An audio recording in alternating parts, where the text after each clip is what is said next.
Olá, meus alunos, tudo bem com vocês? Daremos então continuidade ao nosso curso de Direitos Humanos e hoje nós vamos estudar a nossa Declaração Universal dos Direitos Humanos, tá bom?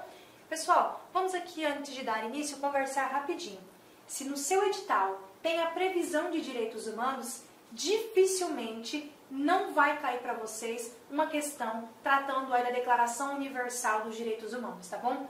Essa Declaração Universal dos Direitos Humanos vai ser aí como um norte, um tema principal para toda a matéria de direitos humanos e provavelmente uma das questões da sua prova vai ser exatamente sobre ela, tá? Vocês vão ver que ela é uma leitura básica e uma compreensão. Você não tem muito o que se aprofundar na Declaração Universal e você vai perceber aqui, meu aluno, que quando você ler a Declaração Universal dos Direitos Humanos, você vai perceber que ela se aproxima muito à nossa ideia constitucional. Ela se aproxima muito do que o Constituinte, lá em 1988, trouxe para nós dentro da Constituição Federal. Então, vamos lá estudar a Declaração Universal e conhecer os artigos e como eles são aplicados aí dentro, tá, dos direitos humanos, das relações de direitos humanos. Vamos lá. A primeira coisa que eu preciso chamar a sua atenção em relação aos direitos humanos, tá? Foi adotada essa Declaração Universal de Direitos Humanos, ela foi adotada e proclamada pela resolução. Eu já quero que você anote, então, pela resolução, tá bom? Por que pela resolução?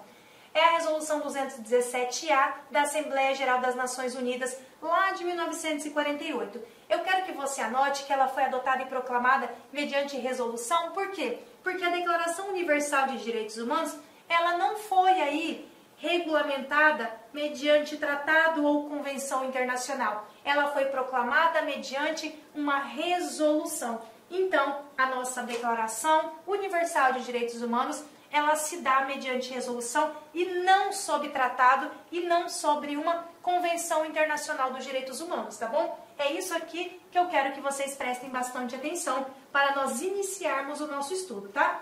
Volta e meia as bancas cobram isso aqui de uma forma muito sutil, de uma forma muito leve. E quando você vai lendo as alternativas, parece que aquela questão está perfeita. Você olha e parece que está perfeita. Mas aonde está o errinho? Aqui, ó, falar sobre convenção, sobre tratado, quando na verdade ela deveria mencionar dentro ou no escopo da alternativa o termo resolução e não o termo tratado ou convenção, tá bom? Então, é aqui que eu preciso chamar a sua atenção, tá ok? Vamos lá, o preâmbulo aí da Declaração Universal, que nos diz, esse considerando, nós extraímos justamente de dentro aí dessa nossa resolução, que é a Declaração Universal dos Direitos Humanos. Vamos lá, considerando que o reconhecimento da dignidade inerente aí a todos os membros da família humana e os seus direitos iguais e inalienáveis é o fundamento da liberdade, da justiça e da paz no mundo. Então, para início de conversa, pessoal, lá no preâmbulo, que é a nossa parte inicial e introdutória da Declaração Universal, ele já se pauta aí na dignidade, tá bom? Na dignidade da pessoa humana. Então, a dignidade é um dos principais fundamentos da Declaração Universal dos Direitos Humanos, tá? Nós vamos ter que gravar a palavra dignidade como atrelada aí à nossa Declaração Universal, tranquilo? Diz lá, o preâmbulo da Declaração Universal de Direitos Humanos traz a dignidade da pessoa como elemento central. Justamente por isso eu estou dizendo para você, lembre sempre que a dignidade é o cerne, tá ok? É dela que parte aí a proclamação dos demais direitos dentro da Declaração Universal. Ela é o fundamento aí de toda a comunidade internacional. Vimos lá naquele primeiro slide no início da aula que a dignidade da pessoa é o núcleo do direito internacional dos direitos humanos, o que fica evidente aí já no preâmbulo, já nas primeiras intenções da declaração, tá bom? Vamos seguindo. Dignidade da pessoa, núcleo então da Declaração Universal dos Direitos Humanos. As guerras mundiais impactaram no desenvolvimento da ONU, no surgimento da Declaração Universal dos Direitos Humanos e também na internacionalização dos direitos humanos. Quando surgiu a Declaração Universal, pessoal, nós já conversávamos e nós já falávamos sobre direitos humanos. Lembra lá na nossa primeira aula que nós tratamos aí do surgimento dos direitos humanos? Ele data de antes de Cristo, lá do Código de Hammurabi. Então, quer dizer, mesmo sem essa resolução, mesmo sem a Declaração Universal, já se falava em direitos humanos e nós já tratávamos aí na matéria de direitos humanos, mesmo que não codificado, mesmo que não escrito, e mesmo que antes mesmo de Cristo, certo? Nós já tínhamos lá as primeiras intenções, nós já tínhamos as primeiras proclamações a respeito da dignidade da pessoa humana e a respeito também aí dos direitos humanos, tá? Vamos lá. Considerando que o desprezo e o desrespeito pelos direitos humanos resultaram em atos bárbaros que ultrajaram a consciência da humanidade, e aqui está falando das guerras, tá bom? E que o advento de um mundo em que os homens gozem de liberdade de palavra, liberdade de crença e da liberdade de viverem a salvo do temor e da necessidade foi proclamado como a mais alta inspiração do homem comum. Aqui nós estamos falando de um contexto de guerra, tá bom? Considerando ainda essencial que os direitos humanos sejam protegidos pelo Estado de Direito para que o homem não seja compelido, como último recurso, à rebelião contra a tirania e a opressão. Ainda, considerando essencial promover o desenvolvimento e relações amistosas entre as nações, considerando que os povos das Nações Unidas reafirmaram na Carta a sua fé nos direitos humanos fundamentais, na dignidade, no valor da pessoa humana, na igualdade de direito dos homens e das mulheres, e também que decidiram promover o progresso social e melhores condições de vida em uma liberdade mais ampla, considerando ainda que os Estados-membros se comprometeram a desenvolver em cooperação com as Nações Unidas o respeito universal aos direitos humanos, a liberdade fundamental e a observância desses direitos e liberdades, considerando que uma compreensão comum desses direitos e liberdades é da mais alta importância para o pleno cumprimento deste compromisso. Então, você tem que considerar tudo isso e antes de adentrar aos artigos, a própria Carta já traz essas considerações, tá ok? Percebam que tais considerações estão atreladas ao direito à liberdade, tá? Destaca-se a pretensão de que os países estabeleçam aí relações amigáveis, amistosas, né? E eles também compreendam a necessidade de desenvolver os direitos humanos e as liberdades fundamentais. Nós, aqui no Brasil, a Constituição, no seu artigo 5º da Constituição Federal de 88, elencou os direitos fundamentais do homem. Nós tratamos aí sobre os direitos fundamentais. Nós tratamos, inclusive, para que isso não seja reduzido de nenhuma forma, como cláusulas pétreas. Como cláusulas pétreas, tá ok? Então, nós não podemos modificar os direitos e as garantias fundamentais esculpidos no artigo 5º, principalmente, como em outros espaços na Constituição, nós não podemos modificá-los para fim de torná-los prejudicial. Pergunta de prova. Eu posso mexer nas cláusulas pétreas? Eu posso modificar cláusulas pétreas? Posso, tá ok? Eu posso sim modificar cláusulas pétreas, desde que seja para ampliar os direitos, tá ok? Se eu for ampliar os direitos, eu posso sim mexer nos direitos fundamentais, nos direitos e nas garantias fundamentais, desde que seja para ampliar. Para diminuir, jamais. Para diminuir, nunca. Para diminuir esse núcleo aqui dos nossos direitos fundamentais, protegidos por essa carta, a Carta aí das Nações Unidas, protegido pela Declaração Universal dos Direitos Humanos, eu não posso, tá bom, diminuir esse aspecto aqui, eu não posso diminuir a amplitude desses direitos do homem, tá ok? Muito cuidado com isso. Vamos lá. Diz lá, a Assembleia Geral proclama. Vimos lá no início que foi a Assembleia Geral que proclamou a Declaração Universal através desta resolução. Vamos lá. A presente Declaração Universal dos Direitos Humanos, com o ideal comum a ser atingido por todos os povos e todas as nações, com o objetivo de que cada indivíduo e cada órgão da sociedade, tendo sempre em mente essa declaração, se esforce, através do ensino e da educação, para promover o respeito a esses direitos e liberdades e pela adoção de medidas progressivas de caráter nacional e internacional, por assegurar o seu reconhecimento e a sua observância universais e efetivos, tanto entre os povos dos próprios Estados-membros, quanto entre os povos dos territórios sob sua jurisdição. Aqui temos o destaque referente à implementação dos direitos previstos na Declaração Universal dos Direitos Humanos, tá ok? Especialmente em relação a assuntos relacionados com o ensino e a educação. Então, nós temos lá proclamado sobre ensino e educação.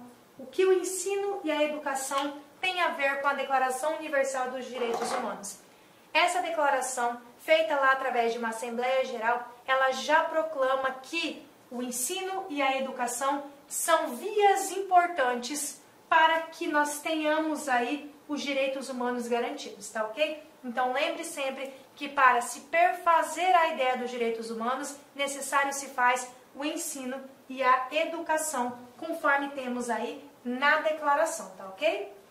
Artigo, então, 1º dessa declaração, passando às considerações, a ideia central, nós já sabemos, então, que o centro da Declaração Universal dos Direitos Humanos é a dignidade da pessoa humana. Nós já sabemos que o ensino e a educação também são importantes e necessários para estudarmos os direitos humanos e para compreendê-los, tá ok? Vamos lá para o artigo 1º. Diz o artigo 1º da declaração: todas as pessoas nascem livres e iguais em dignidade e direitos. São dotadas de razão e consciência e devem agir em relação umas às outras com espírito de fraternidade. Maravilha! Nós estudamos aí as dimensões ou gerações dos direitos humanos, certo? Logo no artigo 1º, ele nos fala de fraternidade, que corresponde então à 3ª dimensão, ou, como você preferir, 3ª geração dos direitos humanos. Quando falamos em 3ª dimensão ou 3ª geração, estamos falando de fraternidade, estamos falando daqueles direitos difusos. Lembram? Dos direitos difusos, que é aplicado a todos indistintamente. Por exemplo, o direito difuso, artigo 225 da Constituição Federal, o direito ao meio ambiente equilibrado, certo? O direito aí ao meio ambiente ecologicamente equilibrado é uma 3ª dimensão ou 3ª geração dos direitos humanos, é a característica aí da nossa fraternidade dos direitos, então, conhecidos por direitos difusos em relação aos direitos humanos. Logo, todas as pessoas nascem livres e iguais em dignidade e direitos. São dotadas de consciência e devem agir em relação umas às outras com esse espírito de fraternidade. Então, com esse espírito de que todas devem se unir, então, para o fim de preservar os bens comuns a todas elas, tá ok? E vamos aí de tabela para entendermos melhor o que diz esse artigo 1º da declaração. Diz lá: todas as pessoas nascem livres e estão em igualdade aí no que tange a dignidade dos direitos. Necessário agir com espírito de fraternidade e é um marco teórico, então, da 3ª dimensão, ou é um marco teórico conhecido aí por 3ª geração dos direitos humanos, tá ok? Sintetizando o artigo 1º, então, em uma tabelinha rápida para vocês. Direito de todas as pessoas é de nascer livre e que todos estão em igualdade e dignidade de direitos e todas têm que agir com espírito de fraternidade, que está automaticamente atrelado ou relacionado à nossa 3ª dimensão ou 3ª geração dos direitos humanos. Tranquilo? Vamos lá então para o artigo 2º. Toda pessoa tem capacidade para gozar os direitos e as liberdades estabelecidas nesta declaração, sem distinção de qualquer espécie, seja raça, cor, sexo, língua, religião, opinião política ou de outra natureza, origem nacional ou social, riqueza, nascimento ou qualquer outra condição. Logo, quando ela fala em igualdade em gozar dos direitos humanos, ela explicita no seu artigo 2º realmente que não há distinção.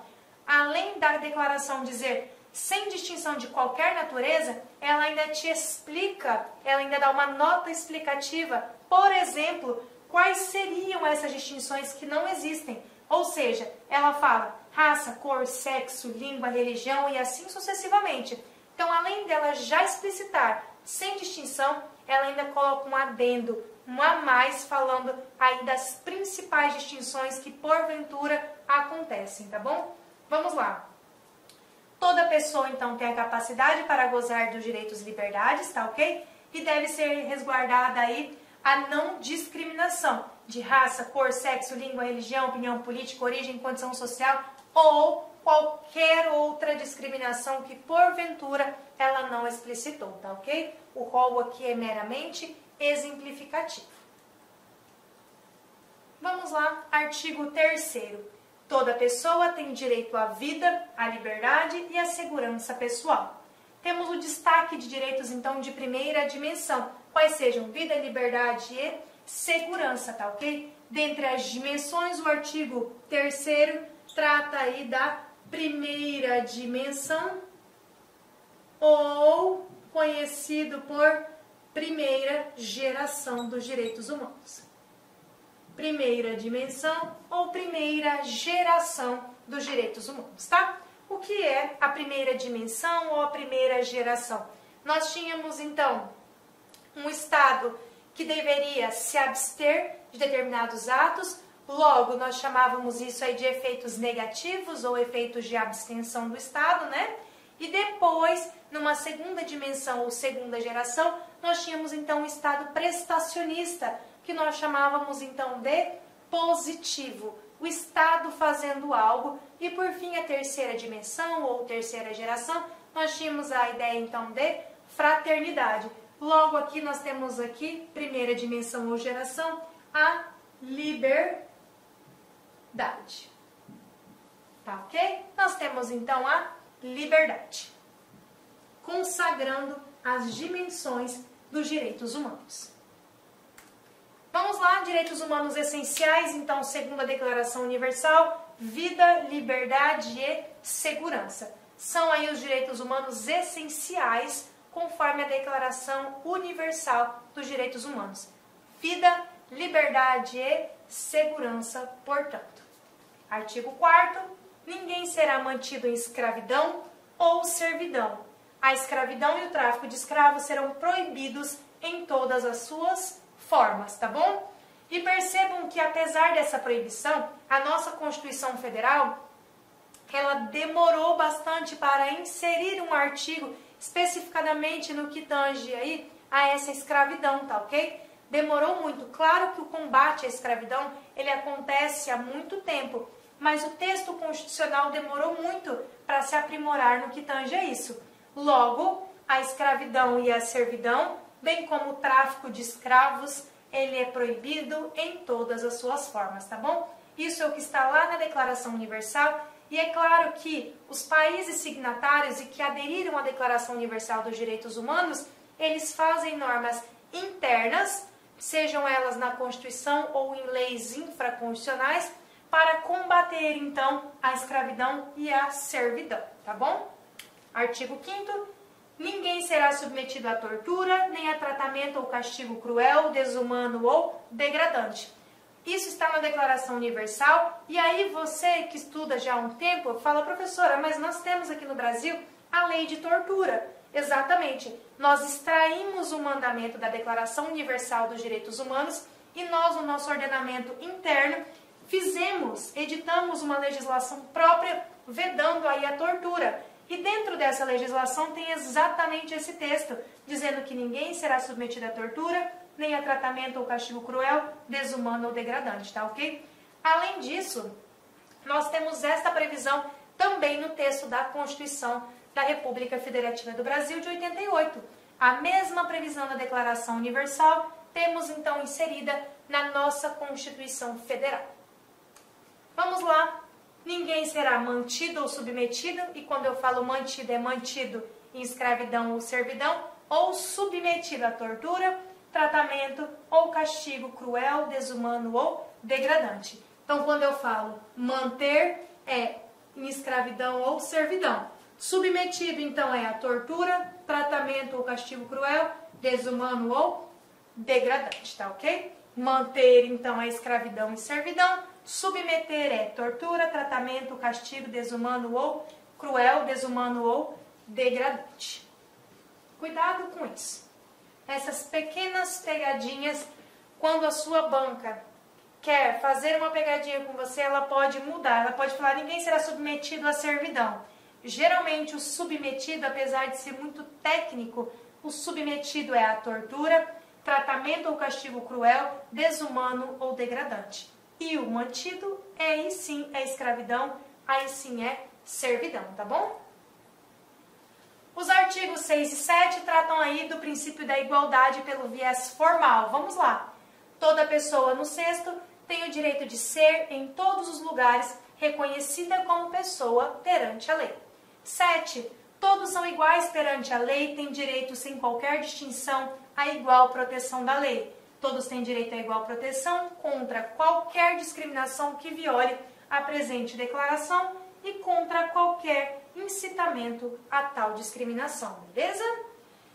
Diz lá para nós, em resumo, que a igualdade é o reconhecimento como sujeito de direitos a uma proteção sem discriminação, tá bom? O artigo 8º é o devido processo legal. Ele nos diz que toda pessoa tem o direito a receber dos tributos nacionais competentes remédio efetivo para os atos que violem os direitos fundamentais que lhes sejam reconhecidos pela Constituição ou pela lei. Que remédios? Para nós, são os nossos remédios constitucionais. Para nós, são os nossos remédios constitucionais. É o habeas corpus, é o habeas data, beleza? É o mandado de segurança, é o mandado de injunção, por exemplo, que estão previstos na nossa Carta Constitucional, que estão previstos aí na nossa Constituição Federal, tá bom? Diz ainda o artigo 9, que veda a prisão, detenção ou exílio de forma arbitrária.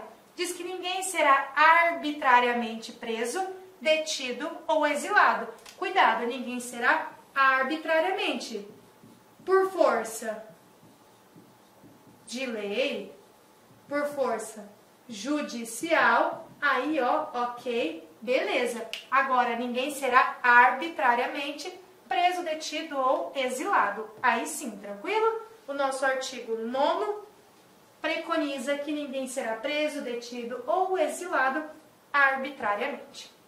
Resumindo, o devido processo legal diz que cabe ao Estado promover o remédio efetivo para os atos que violem os direitos fundamentais.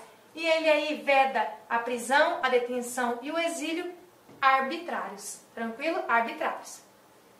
O artigo 10 refere-se ao princípio da igualdade no processo, na atuação imparcial do julgador e da publicidade dos atos processuais. Vamos lá, diz o que ele preconiza. Toda pessoa tem direito, em plena igualdade, a uma audiência justa e pública, por parte de um tribunal independente e imparcial, para decidir se os seus direitos e deveres ou do fundamento de qualquer acusação criminal contra ele. Cuidado, tá? Audiência justa e pública. Maravilha. Professora, eu posso restringir essa publicidade? Sim, pessoal. Essa publicidade, ela pode ser restringida analisando sempre a proporcionalidade e também a razoabilidade, tá bom? Pode ser restringida, analisando sempre a proporcionalidade e a razoabilidade, tá? Toda pessoa tem direito, em plena igualdade, a uma audiência justa e pública por parte de um tribunal independente e imparcial para decidir seus direitos e deveres ou aí como fundamento de qualquer acusação criminal, então, contra ele, tá bom?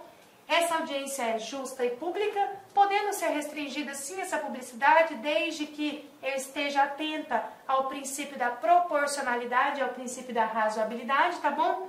Tribunal independente e imparcial, claro que tem que ser imparcial. Não cabe juízo de exceção, tá ok? O tribunal tem que ser imparcial para dar a penalidade justa ao indivíduo, tá ok? A penalidade e conduzir também de forma justa o processo, o devido processo legal, tá bom? O artigo 11 destaca dois princípios relevantes, que é o princípio da presunção da inocência e também o princípio da irretroatividade da lei penal, dois princípios amplamente estudados em direito penal, dois princípios amplamente estudados na matéria de direito constitucional, tá bom? Nossa Constituição, ela foi clara ao adotar os dois princípios, a nossa Constituição foi expressa ao trazer os dois princípios E o nosso Código Penal e toda a legislação que tange o Código Penal e a matéria constitucional em relação ao direito penal, ela observa rigorosamente tais princípios, tá ok? A observância desses princípios é muito rigorosa pela nossa legislação penal e processual penal. Vamos lá. Artigo 11 diz: toda pessoa acusada de um ato delituoso tem o direito de ser presumida inocente até que a sua culpabilidade tenha sido provada de acordo com a lei. É aquela velha história. Todo mundo se presume inocente até que se prove o contrário. Logo, todo indiciado, todo réu, ele é inocente, deve ser observado o devido processo legal e a falta de qualquer prova, ele deve ser inocentado. Porque em direito penal, nós sempre damos prioridade ao que vai beneficiar o réu. Então, presume-se inocente até prova o contrário. Se não tiver provas da culpabilidade, é inocente, tá ok? Então, vamos lá.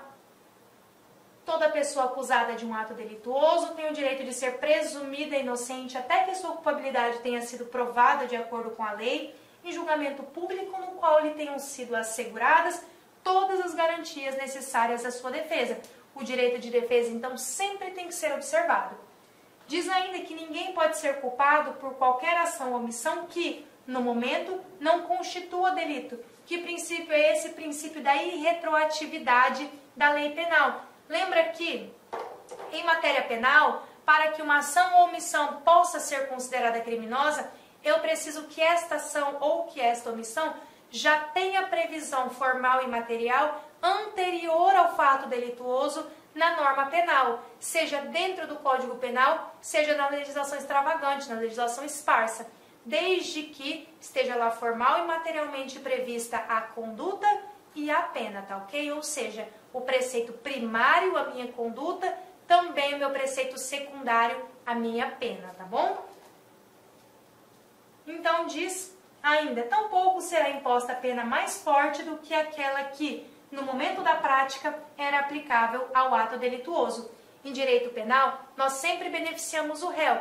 E aí eu tenho o princípio da irretroatividade da lei penal muito claro aqui. Exemplo, vamos supor que o agente praticou o crime A na data X e a pena para esse crime era de 2 a 4 anos, por exemplo. Maravilha, sigo na minha linha do tempo, tá ok? Sigo na minha linha do tempo, ele ainda está sendo processado e essa lei A, ela muda e agora ela chama lei B, tá ok? Ela chama agora lei B ou crime B. E a pena passa a ser de 4 a 10 anos. Eu aplico aqui, então, ao réu de 4 a 10 anos?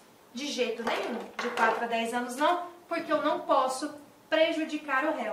Ele ainda responde ao processo e essa lei é novamente modificada e eu chamo ela agora de lei C e a pena passa a ser de 1 a 2 anos. Só que quando ele praticou o crime era de 2 a 4, agora é de 1 a 2, ele ainda está no curso do processo. Eu posso aplicar de 1 a 2 anos ou eu continuo com essa que era a pena dele na data do fato?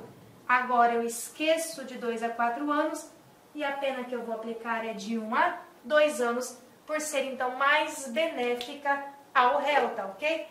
Prejudicá-lo eu nunca vou poder, mas beneficiar o réu é a intenção, beneficiar o réu é a regra esculpida aí no nosso direito penal e é o que eu vou aplicar. Percebam que eu estou no curso do processo ainda, tá ok? A legislação se alterou por 3 vezes no curso do processo. Então, eu vou aplicar sim o que há de mais benéfico para esse réu.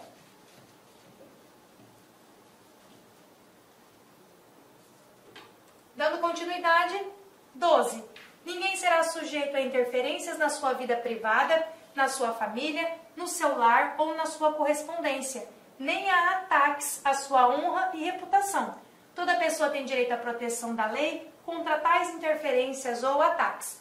Novamente, isso está consubstanciado na nossa Constituição Federal, tá ok? Isso está lá expresso no nosso artigo 5º da Constituição como um direito fundamental e isso também está expresso na nossa legislação infraconstitucional. Além do mandamento constitucional, além da Declaração Universal dos Direitos Humanos, nós também temos essa proteção na legislação infraconstitucional. Fala que ninguém será sujeito a interferências na vida privada. Isso aqui no Brasil está consubstanciado na Constituição de 88, isso está consubstanciado no Código Penal, isso encontra respaldo no Código Civil, tá ok? Então nós temos respaldo para tudo isso.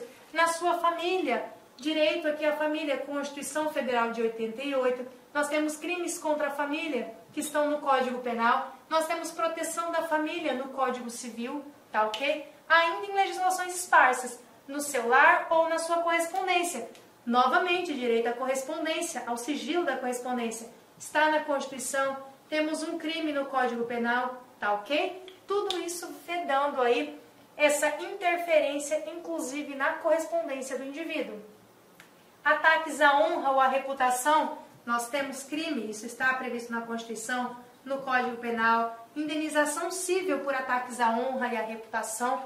Percebam que, além da Declaração Universal dos Direitos Humanos prever tudo isso, a nossa legislação interna também prevê dentro da Constituição e também prevê nas normas esparsas, em outras normas aí infraconstitucionais, tá ok? Nas nossas normas legais. Percebam que não só na Constituição, mas também no Código Penal, também no Código de Processo, também no Código Civil.